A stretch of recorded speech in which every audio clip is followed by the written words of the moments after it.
How's it going, guys? Welcome to Wholehearted by Lovestrong. Tyler and Chase here. We're up in the mountains again. Tyler actually just helped me perform a feat that has never before been seen by human eyes. Yeah, that was an ordeal. And we'll post the video. For some reason, Chase is just, you guys know this, Chase just moved down to Logan, and he just moved into like this little kind of condo apartment thing. He decided to go get the longest couch you can think of and then try to put it in a second story window between the window and the carport. So that's what we just did.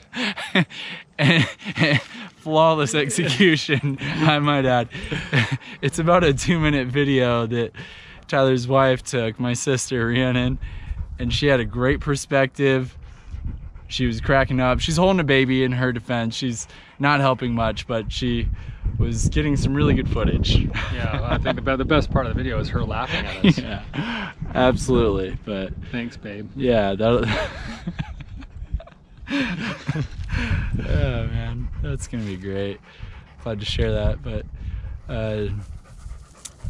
no, my thoughts for today's video is kind of on how God unfolds a way. And I was thinking about this in regards to a number of things. One of them is that I just got a computer that I desperately needed to be able to perform in the function at work that I do. And switching down, coming down to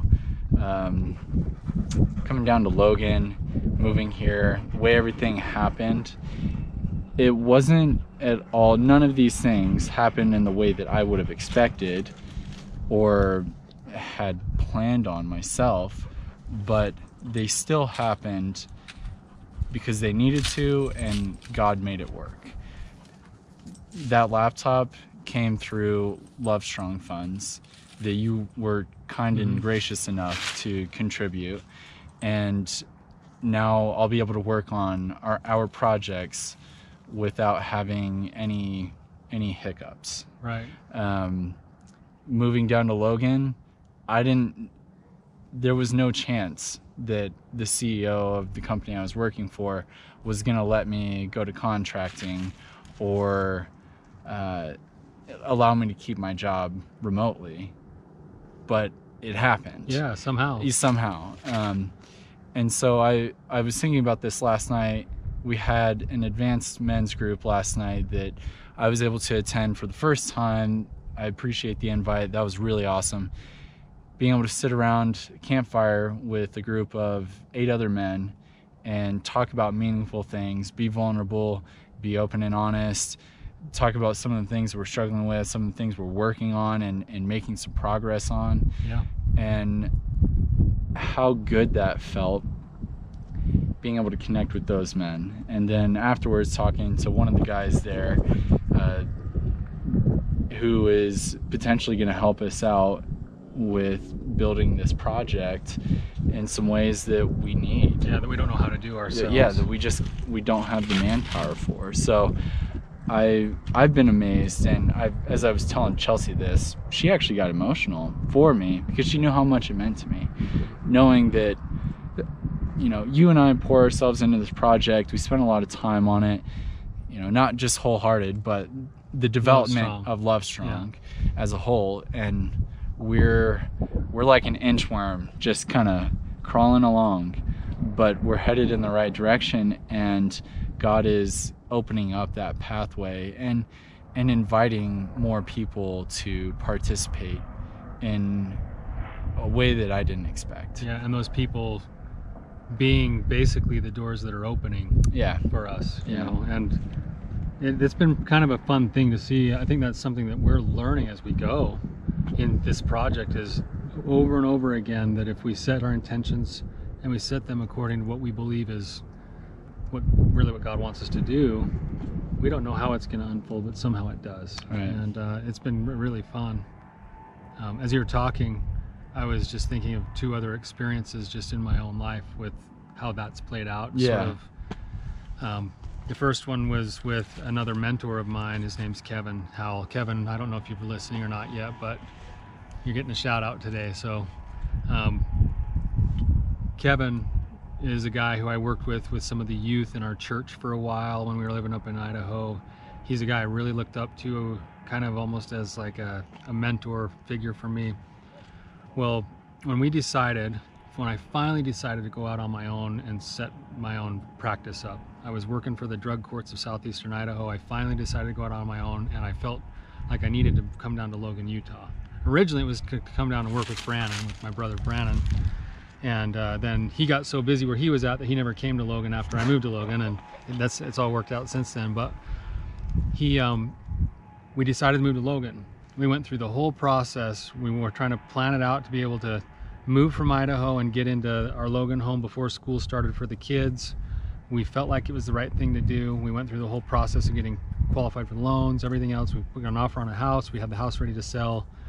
And literally 2 days before we were supposed to close on our house, the loan fell through because I'm self-employed and they wanted a longer track record of my self-employment.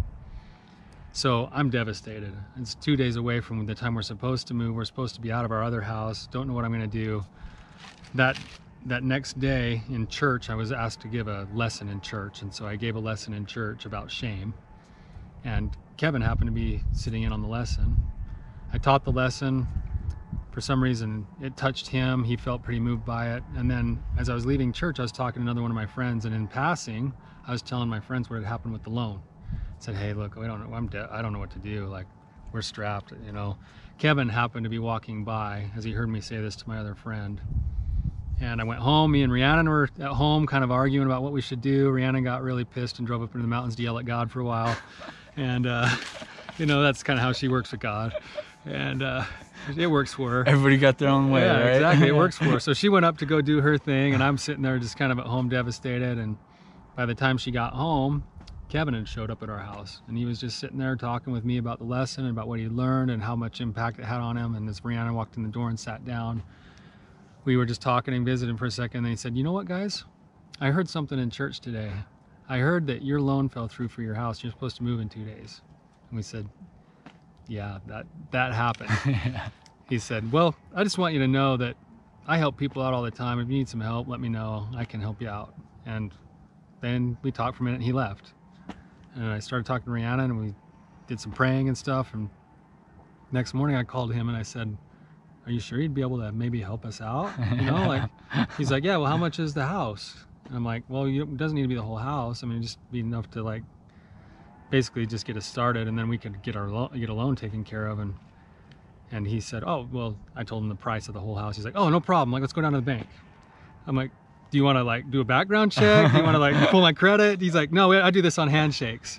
So guy, like, walks me down to the bank. He's like, gets me set up with this whole new mortgage, like with a handshake, you know.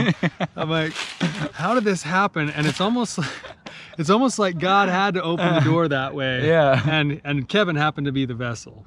So it's just it was a miracle for me. And it was this, like, testament to almost like a reconfirmation that not only were we supposed to be going and doing what I had felt like we were supposed to be doing, but now it was even cemented in further, and like, okay, like, yeah, no, really, this really should be happening.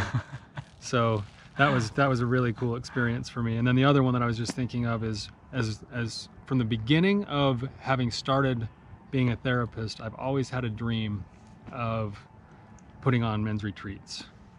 And it's always been kind of a pipe dream because I wouldn't know the first thing about where to go, what to do. Yeah. And 3 years ago, it kind of came to fruition, and we were able to put on 2 men's retreats in a year. We had one overnighter up at Bear Lake, and the other one was a 4-day retreat in Alaska. Thanks to 2 other guys that I want to give a shout out to, Dave Force and Russell Thomas. They were the windows. Yeah. They're like-hearted men. They're wholehearted men, and they opened the door by offering some of their resources so that we could go and live another part of a dream that I've always had, that I never thought ever really was actually going to happen, but I've always dreamed that it would happen. And so I do think that there's something to that. Yeah. And, you know, like you're saying, neither of those guys were you planning, I'm going to meet this person, they're going to have a cabin, they're going to invite us to host a retreat there. Like Right. the way that you would have done it would have been differently. Oh, right? totally. I'm thinking, how do I somehow save up enough money to have the resources to then do the marketing? I don't know how to do the marketing. Like, you know, I'm a therapist. But somehow we had 2 full retreats. Yeah. And it was really awesome. Oh, yeah. And actually really life-changing for me. And I know for some of the men that went, I've heard from them. Yeah, myself included. Yeah, I mean, awesome.